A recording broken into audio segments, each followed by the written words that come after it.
اور ادھر مجھے ایک ضمن حدیث آ گئی، صحیح بخاری اور مسلم میں حدیث ہے، نبی علیہ السلام نے لعنت فرمائی ایسی عورتوں پہ جو مردوں کی مشابہت کریں اور ایسے مردوں پہ جو عورتوں کی مشابہت کریں۔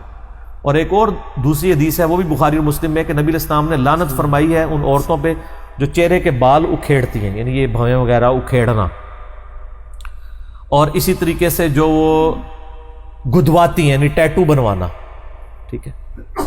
تو اور تیسرا جو دانتوں میں گیپ بنواتی ہیں خوبصورت دکھنے کے لیے، یہ تینوں پہ نبی علیہ السلام نے لعنت فرمائی۔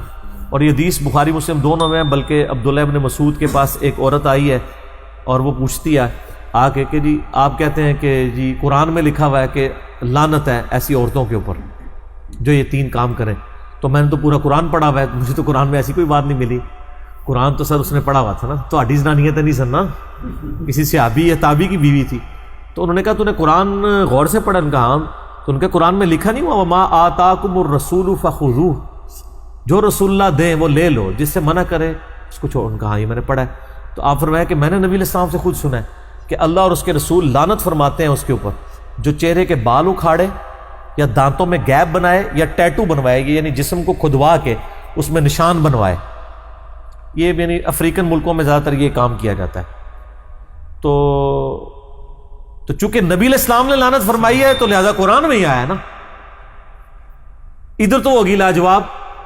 پھر اس نے ساتھ ہی کہا کہ جی آپ کی بیوی بھی یہی کرتی ہے۔ ہائے ہائے ہائے۔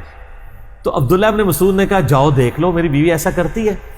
تو اس کو گھر میں اندر داخل کیا، یعنی خود باہر ہی رہے، اور کہا جا کے دیکھ کے آؤ۔ جب وہ باہر آئی نا تو کہنے لگی کہ نہیں غلط فہمی ہوئی ہے، آپ کی بیوی تو یہ کام نہیں کرتی۔ تو آپ فرمایا کہ اگر وہ یہ کام کرتی ہوتی تو پھر میری بیوی نہ ہوتی۔ سر یہ صحابہ کرام کے لیے اللہ از دا ٹاپ پرائرٹی تھی۔ یہاں پہ لوگ خامد کہتے ہیں بس بیوی پہ زور ہی نہیں چلتا، کیا کریں، بڑی کوشش کی ہے پردہ کروانے کی۔ تو سر عبداللہ ابن مسعود نے کہا ہے نا پھر ایسی بیوی آپ کی بیوی نہیں ہونی چاہیے۔ تو لیکن اس میں غلو والا معاملہ بھی نہیں ہونا چاہیے۔